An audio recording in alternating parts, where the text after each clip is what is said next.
Hello friends, तो ये है स्केच क्विक की सीरीज़ का दूसरा पार्ट, जहाँ पे मैं शेयर करूँगा कि क्विक स्केचेस के पहले जो भी कोई पॉइंटर्स जो हमें ध्यान में रखने होते हैं क्विक स्केचेस करने से पहले, तो वो मैं यहाँ पे आपके साथ शेयर करूँगा। और आई होप आप पॉइंटर्स को नोट डाउन कर लेना, क्योंकि ये पॉइंटर्स इम्पोर्टेंट है क्विक स्केचेस करते वक्त। और अगर आपको क्विक स्केचेस करने में इंटरेस्ट है और आपको उसको सीखना है कि कैसे करते हैं, तो ये वीडियो श्योरली आपके लिए इंफॉर्मेटिव रहेगी। तो इसीलिए वीडियो को एंड तक पूरा देखना।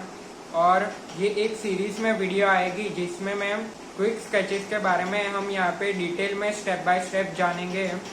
तो इसीलिए इस सीरीज से कनेक्टेड रहना और वीडियो को एंड तक पूरा देखना। तो वीडियो को स्टार्ट करता हूँ। तो चलो, अब मैं अगले स्टेप पे आपको ले जाता हूँ, वो है क्विक स्केचेस के ऊपर। तो इसके ऊपर और थोड़ा हम डिटेल में बात करेंगे, क्योंकि ये बहुत ज़्यादा इम्पोर्टेंट चीज़ है। मतलब इससे इम्पोर्टेंट तो कुछ भी नहीं है, शुरुआत में इससे इम्पोर्टेंट कुछ नहीं है। तो इसके ऊपर और थोड़ा डिटेल में हम बात करेंगे। अब जब हम क्विक स्केचेस करते हैं, तब इसमें कुछ बातों का हमें ध्यान रखना है, वो मैं यहाँ पे नोट डाउन करता हूँ। क्विक स्केचेस में पहली चीज़ है प्रोपोर्शन। प्रोपोर्शन को हमें यहाँ पे ध्यान में रखना है। और दूसरी चीज़ है रफनेस।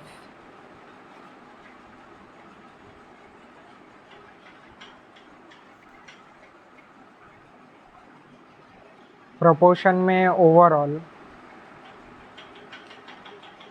तीसरा है लाइन की क्वालिटी, लाइन क्वालिटी।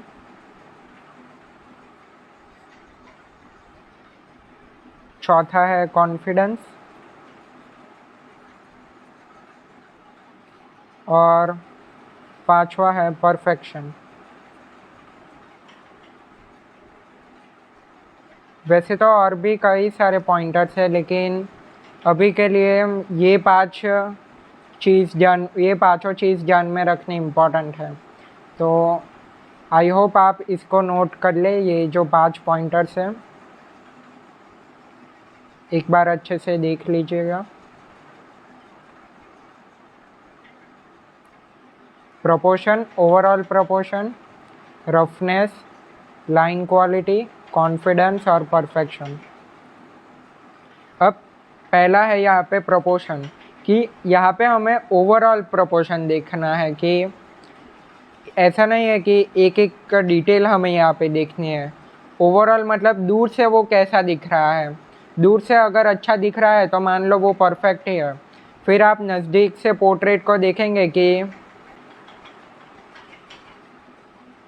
यहाँ पे थोड़ा गैप आ गया, यहाँ पे थोड़ा डिस्टेंस ज़्यादा लेना था, यहाँ पे थोड़े और लंबा करना था।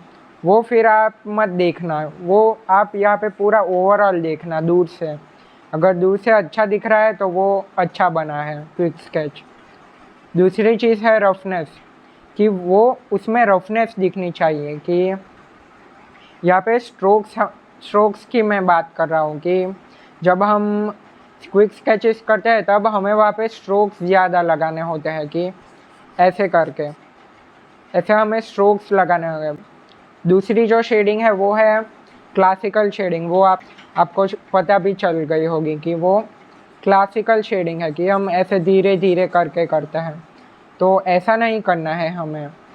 और ये चीज़ अगर आपको करनी है तो जो मेन पार्ट है वहीं पे आपको करना है। जैसे कि पोर्ट्रेट हम ड्रॉ कर रहे हैं तो आइज़ के पार्ट में, लिप्स के पार्ट में, नोज़ के पार्ट में, बस इन तीनों चीज़ के पार्ट में ही आप ऐसा कर सकते हो क्लासिकल शेडिंग। और वो भी आप जल्दी से भी कर सकते हो, कि ऐसे जल्दी से आप शेडिंग कर सकते हो।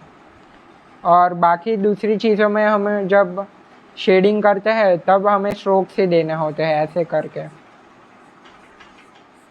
ऐसे स्ट्रोक्स देने हैं। तो वो ये जो स्ट्रोक्स है वो रफनेस को दर्शाती है। अब तीसरी चीज़ है लाइन क्वालिटी। तो अब यहाँ पे आपने स्ट्रोक्स देखे, तो इसमें क्वालिटी है, इसमें भी आपको क्वालिटी दिखानी होगी कि स्ट्रोक्स में ऐसे पतले स्ट्रोक्स हैं, ये थोड़े उससे थिकनेस में बड़े हैं, ये और थिकनेस में बड़े हैं, ये और उससे ज़्यादा बड़े हैं। तो ऐसे करके थिकनेस को आप अब प्रेशर के हिसाब से कम प्रेशर दोगे तो पतली लाइंस बनेगी, ज़्यादा प्रेशर दोगे तो थिक लाइंस बनेगी। तो ऐसे करके आप लाइन की क्वालिटी मतलब थिकनेस में भी आप वो कर सकते हो। ऐसा अलग अलग थिकनेस से आप शेडिंग कर सकते हो और जो ड्राइंग स्केचेस है उसको आप बना पाओगे। और चौथी चीज़ है कॉन्फिडेंस। तो आपने जैसा यहाँ पे देखा तो मैंने कॉन्फिडेंस से स्ट्रोक्स दिया है यहाँ पे कि ऐसे फुल कॉन्फिडेंस से दिया है। अब इसके लिए आप अलग से भी प्रैक्टिस कर सकते हो, जैसे कि तो इसे एक बार आप देख लीजिएगा या फिर स्क्रीनशॉट लेना हो तो आप ले लीजिएगा।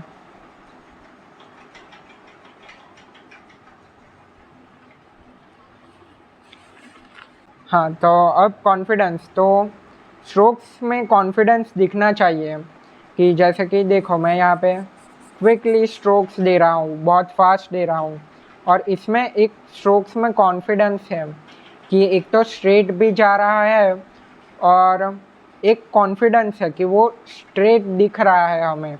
ऐसा नहीं है कि धीरे धीरे से मैं ऐसे लाइंस बना रहा हूँ और या फिर ऐसे धीरे धीरे खींच के बना रहा हूँ, एक ही बार में यहाँ पे मैंने बना दिया। तो ऐसे करके आप लाइन में ये कॉन्फिडेंस दिखना चाहिए और वो स्पीड में भी आपको दिखेगा कि स्पीड ये नेचुरल होनी चाहिए कि जितना आप ज़्यादा प्रैक्टिस करोगे वो आपकी स्पीड और कॉन्फिडेंस नेचुरल आ जाएगी, जितनी प्रैक्टिस करोगे उतनी।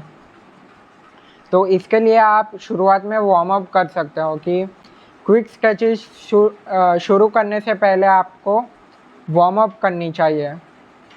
वार्म अप जैसे होता है ना कि जिम में कोई पर्सन जा रहा है तो पहले से ही 50 किलो 100 किलो का वेट डायरेक्ट वो अगर लिफ्ट करेंगे तो इंजरी के चांसेस बहुत ज़्यादा होंगे।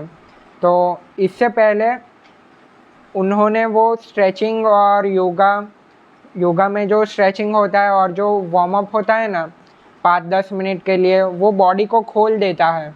तो वैसे ही यहाँ पे वार्म अप हमारे हाथ को खोल देता है कि जब सो के उठने के बाद हमारे हाथ बैठ जाते हैं तो उसको भी एक्टिव करने के लिए हम वार्म अप करते हैं। और यहाँ पे हम कुछ भी बनाते हैं, जैसे कि कोई भी स्ट्रोक्स हम देते हैं, यहाँ पे स्ट्रोक्स देते हैं, फिर कर्व्स देते हैं, ऐसे सी कर्व्स और एस कर्व्स। तो ऐसे करके हम कुछ भी यहाँ पे ऐसे बनाते हैं। और स्पीड में यहाँ पे बनाना इम्पोर्टेंट है कि हम स्पीड में चीज़ों को बना रहे हैं कि नहीं, वो चीज़ इम्पोर्टेंट है। कुछ भी बनाना है यहाँ पे, बस यहाँ पे हमें पेपर को ख़राब करना है।